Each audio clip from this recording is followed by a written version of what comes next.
ई light study platform पर आप सभी का स्वागत है। इस सीरीज में हम डिस्कशन करते हैं हिमाचल प्रदेश राष्ट्रीय तथा अंतर्राष्ट्रीय करंट अफेयर्स के बारे में। कुछ समय से इस जो ये वीडियो सीरीज थी हमारी से डिस्कनेक्ट कर लिया गया था, क्योंकि आपको पता होगा हिमाचल प्रदेश में नियमित रूप से भर्ती प्रक्रियाएं नहीं हो रही थी।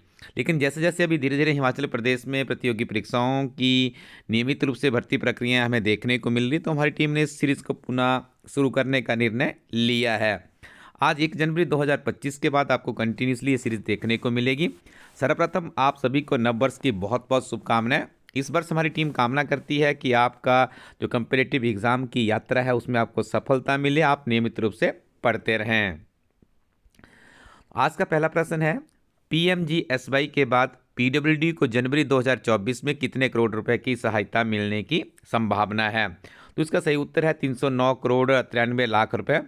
आपको बता दें कि पीडब्ल्यूडी को जनवरी 2024 में नाबार्ड से 309 करोड़ 93 लाख रुपए की सहायता मिल सकती है, जिसमें राज्य की सड़कों और अन्य बुनियादी ढांचे के निर्माण और सुधार में मदद मिलेगी। यह राशि पीएमजीएसवाई के तहत सहायता आने वाली है।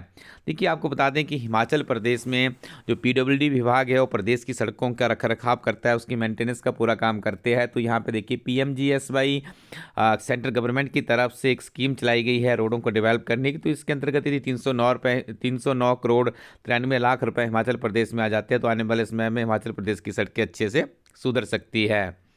ग्लोबल बर्डन ऑफ डिजीज की रिपोर्ट के अनुसार हिमाचल प्रदेश में कितने प्रतिशत मौतें हृदय रोगों के कारण होती है? देखिए, आपको ये आंकड़ा काफ़ी हैरतअंगेज करने वाला लगेगा। ये ग्लोबल बर्डन ऑफ डिजीजेस के द्वारा रिपोर्ट पब्लिश की गई है। तो इसमें कहा गया है कि जो हिमाचल प्रदेश में हार्ट अटैक के कारण जो डेथ का रेट है वो 14.29 है, 14.29 है, और राष्ट्रीय स्तर पर ये 13.20 है। तो इसका मतलब क्या हुआ कि हिमाचल प्रदेश में यदि हम विशेष तौर पर बात करें तो हार्ट अटैक से जो डेथ हो रही है वो बहुत ज़्यादा बढ़ चुकी है। इसके ऊपर देखिए दिव्य हिमाचल में और अमर उजाला में आज ये रिपोर्टिंग भी काफ़ी अच्छी तरीके से हमें देखने को मिलती है कि किस तरह से हार्ट अटैक कितनी जानों को लीन कर रहा है। तो आप भी सचेत रहिएगा।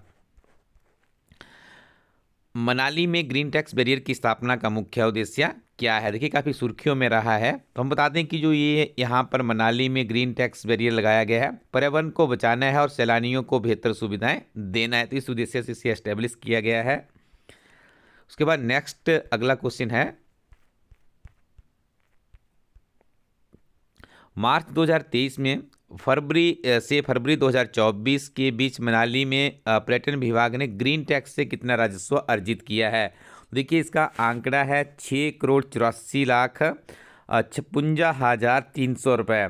6 करोड़ के आसपास देखिए इस ग्रीन टैक्स से ही वसूली की गई है। तो बहुत बड़ा ये अमाउंट है। और यदि हम वाहनों की बात करें तो यहाँ पे देखिए आप 3,18,619 वाहनों का आवागमन हमें मनाली की तरफ देखने को मिला है। मनाली में किस वर्ष ग्रीन टैक्स बैरियर की स्थापना की गई है? तो वर्ष 2004 आपने याद रखना है, और बाद में वर्ष 2018 में से फास्टैग सुविधा के साथ भी जोड़ा गया। ये प्रश्न बहुत इंपॉर्टेंट है। देखिए, ये प्रश्न आपसे किसी न किसी एग्जामिनेशन में जरूर पूछा जा सकता है। तो याद रखिएगा, मनाली का जो ग्रीन टैक्स बैरियर है 2004 में लगाया गया था और 2018 में इसको फास्ट ट्रैकिंग सुविधा के साथ में जोड़ा गया है। मुख्यमंत्री सुखविंदर सिंह सुक्खू ने विधायकों की खरीद फरोख्त रोकने के लिए कौन सा एक ऐतिहासिक कदम उठाया है? वर्ष 2024 की यदि हम बात करें तो देखिए हिमाचल प्रदेश की जो विधानसभा के इतिहास में पहली बार ऐसा हुआ था कि 6 विधायकों की जो सदस्यता थी वो भी निरस्त करनी पड़ी थी ड्यू टू विधायकों का एक से दूसरे दल में जाने के कारण। तो यहाँ पे देखिए अयोग्य घोषित विधायकों को पेंशन बंद करने का एक कानून बनाया गया है। मुख्यमंत्री सुक्खू ने संविधान की 10वीं अनुसूची के तहत अयोग्य घोषित किए गए विधायकों की पेंशन बंद करने का कानून पारित कराया, जिसमें भविष्य में विधायकों की खरीद फरोख्त को रोका जा सकता है। तो देखिए, कभी जैसे आप देखते होंगे कि कोई विधायक किसी दूसरे दल में चला जाता है या कुछ इस तरह का इशू जाता है, तो यहाँ पे देखिए काफ़ी एक स्ट्रिक्ट नियम लिया गया। तो आपने ये भी याद रखना है कि 10वीं अनुसूची में इसके अंतर्गत ही कॉन्स्टिट्यूशनल ये प्रोविज़न है कि इसमें संशोधन करना। यहाँ पे देखिए उन्होंने क्या किया, इसके अंतर्गत जो अयोग्य घोषित किए जाते हैं उनकी विधायकों की पेंशन बंद करने का एक शासकीय निर्णय लिया गया है। हिमाचल प्रदेश की वित्तीय स्थिति सुधारने के लिए मुख्यमंत्री ने कौन से कदम उठाए हैं? तो यहाँ पे देखिए नई खनन नीति को अपनाया गया है और शराब ठेकों की नीलामी की प्रक्रिया को भी देखिए काफ़ी ट्रांसपेरेंट किया गया है और यहाँ काफ़ी ज़्यादा इनकम प्रदेश सरकार को देखने को मिल रही है। हिमाचल प्रदेश को आपदा राहत के लिए केंद्र सरकार से क्या सहायता मिलनी थी? तो यहाँ पे हम आपको बता दें कि अप्रोक्सीमेटली 9,000 करोड़ के आसपास का अनुमान लगाया गया था, लेकिन किसी भी अभी देखिए इसमें कोई भी इस तरह की जो एक इनकी एवेल्युएशन थी उस तरह की अभी इन्हें नहीं मिल पाई है। काफ़ी सुर्खियों में रहा है 2024 में यदि इस न्यूज़ की भी आप बात करें। वर्ष 2024 में मुख्यमंत्री सुखविंदर सिंह सुक्खू ने किस दुर्गम क्षेत्र में जाकर लोगों की समस्याएं सुनी है? This is very important question. तो आपको ज्ञात होगा डोडरा कबार में मुख्यमंत्री साहब गए थे और उसके बाद कुपवी में गए थे। कुपवी में देखिए जो जंगली मुर्गे की बात उठी थी वो इसी जगह से उठी थी, कुपवी से ही। तो भी काफ़ी सुर्खियों में रहा है, प्रश्न आपसे किसी न किसी परीक्षा में पूछा जा सकता है। मुख्यमंत्री सुखविंदर सिंह सुक्खू ने प्रदेश में किस चिकित्सा महाविद्यालय में अत्याधुनिक cancer care centre of excellence स्थापित करने की घोषणा की गई है? तो ये इसकी घोषणा की गई है हमीरपुर में। देखिए डॉक्टर राधा कृष्ण सर्वपल्ली राधाकृष्णन राजकीय चिकित्सा महाविद्यालय है। तो यहीं पर देखिए हिमाचल प्रदेश का एक अत्याधुनिक कैंसर केयर सेंटर को एस्टेब्लिश करने की बात कही गई है। इस कॉलेज की हम बात करें तो यहाँ देखिए 300 करोड़ रुपए की लागत से अत्याधुनिक सुविधाओं वाला cancer care centre of excellence स्थापित करने की घोषणा की गई है।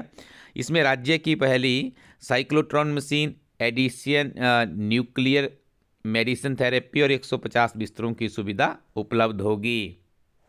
स्वास्थ्य विभाग के कायाकल्प के तहत प्रदेश में किन सेवाओं पर विशेष ध्यान केंद्रित किया जा रहा है? तो इसके लिए देखिए अत्याधुनिक चिकित्सा उपकरण और मशीनरी के ऊपर सरकार काम कर रही है। प्रदेश में स्वास्थ्य क्षेत्र के लिए लगभग 1570 करोड़ रुपए की राशि खर्च की जाएगी, जिसमें अत्याधुनिक चिकित्सा उपकरण और मशीनरी की खरीद फरोख्त की जाएगी। हिमाचल प्रदेश में प्रतिवर्ष इलाज के लिए बाहर जाने वाले मरीजों की संख्या कितनी है? देखिए करीब 9.50 लाख है, जिसमें हिमाचल प्रदेश को लगभग 1350 करोड़ रुपए का आर्थिक नुकसान होता है। इस समस्या को हल करने के लिए राज्य में स्वास्थ्य सेवाओं को बेहतर बनाने का प्रयास सरकार को करना होगा। देखिए एक अच्छा फैक्ट है यहाँ पे, जो अभ्यर्थी HSSC बड़ी परीक्षाओं की तैयारी करते हैं उनको स्वास्थ्य सेवाओं से संबंधित कोई प्रश्न लिखने में आ सकता है GS 1, 2 या 3 के पेपर में। तो इस तरह के फैक्ट वहाँ पे आपके काफ़ी काम आने वाले हैं। गोविंद सागर झील पर वाटर टूरिज्म को बढ़ावा देने के लिए किस साइट को मुख्यमंत्री ने नववर्ष संदेश में स्थान दिया है? तो देखिए मंडी भराड़ी साइट है। तो ये देखिए जब कोई बात माननीय मुख्यमंत्री के माध्यम से कहीं पर पब्लिश करवाई जाती है या किसी मंच से कही जाती है तो काफ़ी सुर्खियों में रहती है, तो ऑटोमेटिकली उस तरह के जो प्लेसेस होते हैं वो नेशनल लेवल में भी फेमस हो जाते हैं। PMGSY के बाद PWD को जनवरी 2024 में कितने करोड़ रुपए की, देखिए तो हमने पहले प्रश्न डिस्कशन कर लिया है कि 309 करोड़ का इनको वहाँ पे मिल रहा है। आज देखिए एक प्रश्न काफ़ी ज़्यादा सुर्खियों में रहा था कि शिमला नगर निगम जो कि हिमाचल प्रदेश की सबसे पुरानी नगर निगम है, इनके द्वारा देखिए सार्वजनिक शौचालयों में शुल्क वसूली की व्यवस्था कब से लागू की जा रही है? तो 1 जनवरी 2024 से। तो यहाँ पे देखिए 5 रुपये इसका रखा गया था, लेकिन उसके बाद देखिए जब ये बहुत विरोध में गया, ऑब्जेक्शन में गया, तो इसका फिर इन्होंने कहा कि इस तरह का भी हमारा कोई भी प्रोविज़न नहीं है। तो फिलहाल देखिए आप इस प्रश्न को सिर्फ इसलिए मेमोराइज करके रखिएगा कि यदि ऐसा हो जाता कहीं तो हिमाचल प्रदेश की जो शिमला नगर निगम थी, ये भारत की या हिमाचल प्रदेश की विशेष तौर पर पहली ऐसी नगर निगम बनने जा रही थी जहां पर टॉयलेट करने शौचालय में का इस्तेमाल करने पर भी आपको 500 रुपये शुल्क देना पड़ना था, महज एक बार टॉयलेट करने का ही। कबड्डी स्टार अजय कुमार ने कब और कहां से अंतर्राष्ट्रीय कबड्डी से संन्यास लिया है? तो उन्होंने देखिए मेलबोर्न, ऑस्ट्रेलिया के मेलबोर्न में 2024 में उन्होंने घोषणा की है कि अब वो अंतर्राष्ट्रीय स्तर की कबड्डी में पार्टिसिपेशन नहीं करेंगे। अंतर्राष्ट्रीय कबड्डी स्टार पद्मश्री अजय कुमार ने मेलबोर्न ऑस्ट्रेलिया में कबड्डी प्रतियोगिता के दौरान संन्यास लेने की घोषणा की गई है। देखिए काफ़ी महत्वपूर्ण सीरीज़ है। आप यदि चाहते हैं कि लाइट स्टडी प्लेटफॉर्म की कुछ अत्यधिक जो विभिन्न तरह की प्रतियोगी परीक्षाओं के लिए उपयोगी किताबें होती हैं उन्हें यदि आप रिव्यू करना चाहते हैं तो आप सिंपली इस वेबसाइट पर जाइएगा इलाइट स्टडी कोराटिन वेबसाइट पर जाइएगा, यहाँ पर आपको किताबें मिल जाएगी, यहीं से आप उनको ऑर्डर कीजिएगा। इंडियन पोस्टल सर्विसेज के माध्यम से किताबें आपके घर जो पोस्टमैन होगा वो डिलीवर कर देगा। नियमित रूप से आपने पढ़ते रहना है। अगले वीडियोज़ में हम कोशिश कर रहे हैं कि एक ही वीडियो में आप लोगों के लिए हिमाचल प्रदेश राष्ट्रीय तथा अंतर्राष्ट्रीय डेली करंट अफेयर्स या 2 डेज़ में इकट्ठे करके इस तरह से हम एक सीरीज़ को कंटिन्यू करेंगे। तो आप हमारे साथ में हर रोज़ सुबह 7 बजे जुड़ सकते हैं और इन करंट अफेयर्स का आप लाभ उठा सकते हैं। इसकी पीडीएफ यदि आपको चाहिए तो आप सिंपली हमारे टेलीग्राम पे जाइए। टेलीग्राम पे आपने टाइप करना है इलाइट स्टडी, उसका इलाइट स्टडी का जो ऑफिशियली चैनल है वो वहाँ पर आ जाएगा, वहाँ पर आपको ये पीडीएफ मिल जाएगी। तो नियमित रूप से आप पढ़ते रहें, आगे बढ़ते रहें। Thank you very much.